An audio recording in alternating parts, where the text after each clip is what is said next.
Hey friends, welcome back to another Bible time. Last week we practiced asking our own questions about Scripture. I hope you enjoyed it as much as I did. I find it really helpful to practice doing hard things, and I hope that now you're starting to feel more comfortable asking big questions about faith and Scripture. Today, we're going to take a look at a big question that people asked about Jesus. You see, Jesus didn't have that great of a reputation with the religious leaders of his day. Why do you think that was? To find out more, let's look at the book of Mark, chapter 2, verses 13 through 17. In my Bible, it has a little header right here, and it says, the Calling of Levi. You can't see it very well in the video. And here it says, once again, Jesus went out beside the lake.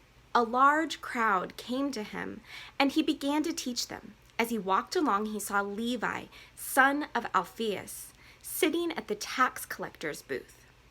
Follow me, Jesus told him. And Levi got up and followed him. While Jesus was having dinner at Levi's house, many tax collectors and sinners is in quotes in my Bible, were eating with him and his disciples, for there were many who followed him. When the teachers of the law, who were Pharisees, saw him eating with the sinners and tax collectors, they asked his disciples, "Why does he eat with tax collectors and sinners?" On hearing this, Jesus said to them, "It is not the healthy who need a doctor, but the sick. I have not come to call the righteous, but sinners." Levi, later called Matthew, was a tax collector. Do you know what taxes are? Right. A tax is money that we give to the government for specific things. In our current day, we pay all sorts of taxes, and they pay for things like roads, public schools, the military, all sorts of things.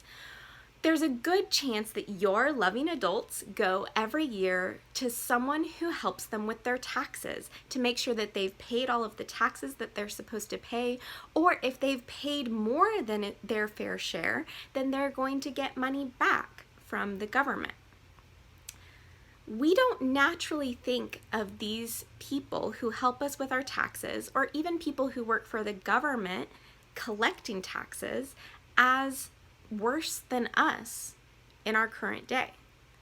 Why would Levi, being a tax collector, make people dislike him or call him a sinner?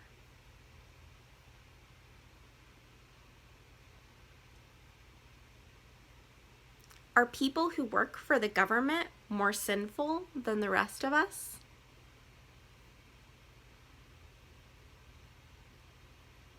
Well, let's think about this. The people in charge, the government that was overseeing things in Jesus' day was Rome.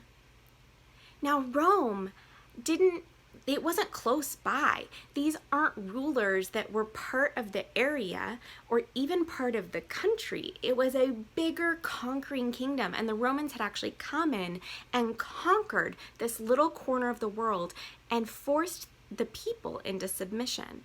And so their taxes weren't necessarily going to better their surrounding area. Their taxes were going off to these conquering people to help a government that was really kind of removed from what was going on. And the Jewish people really resented Rome, really resented that they had been conquered by yet another people. They wanted their own king. They wanted to live autonomously. They wanted a peace that God had promised. And so they didn't like it when their own people went and worked for this conquering government. Now that's a little bit different than things today, isn't it? So we understand now that the religious leaders of Jesus' day didn't like it when people helped the invaders, the invading government of the day, Rome. And so the religious leaders shunned or didn't hang out with or serve people who became tax collectors. And yet here's Jesus eating with tax collectors and other people that the religious leaders had decided were sinners. Why was eating with Levi and Levi's friends and family such a big deal to the religious leaders?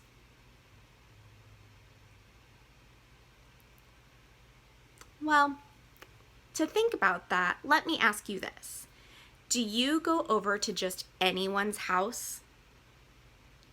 If you go over to someone's house for a meal, what is your relationship with them? At the very least, you probably consider them friends, right? Or at least people that you're friendly with.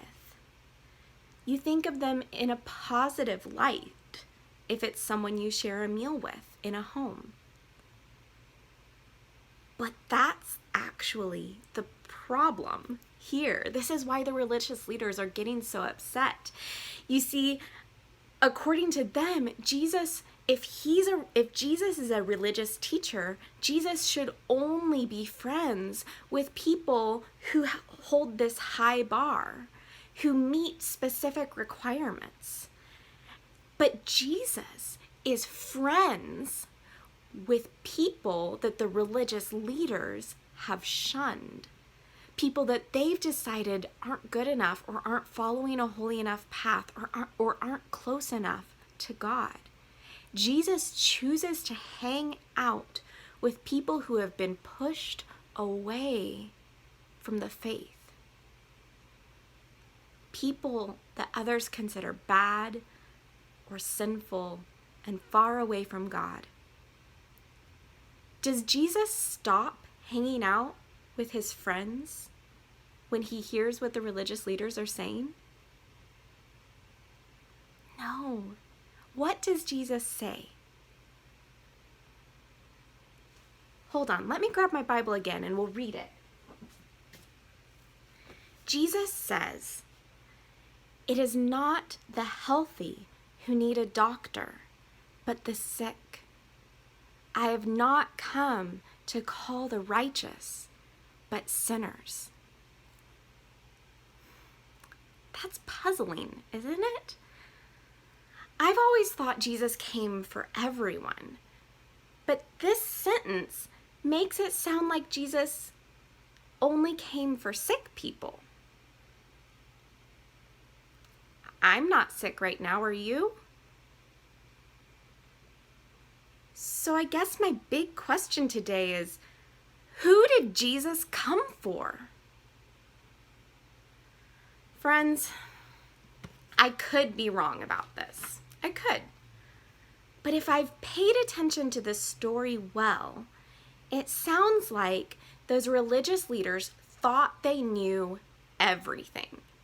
They thought that they didn't need any help being closer to God because they were the top tier people of faith. Levi, though, Levi and his friends and family, it seems like they were hungry for God. They knew that they needed help. And they were really open to hearing Jesus' teaching and following him. And maybe, just maybe, that's what Jesus is getting at. In order to really understand Jesus, in order to be in close relationship with him, in order to eat beside him and be his friend, we have to understand that we need help. We can't think we have it all figured out. Maybe Jesus came for everyone, but our friendship with him, our fellowship with him, our following him means that we need humility. To not think that we know everything, or that we're the best, or that we're even better than other people. This story gives me so much to think about, and I hope it's piqued your curiosity too. I truly believe that Jesus wants to be in close relationship to us. So maybe this week, friends, we can take a good look in the mirror, a good look at ourselves, at our hearts, at the way that we think.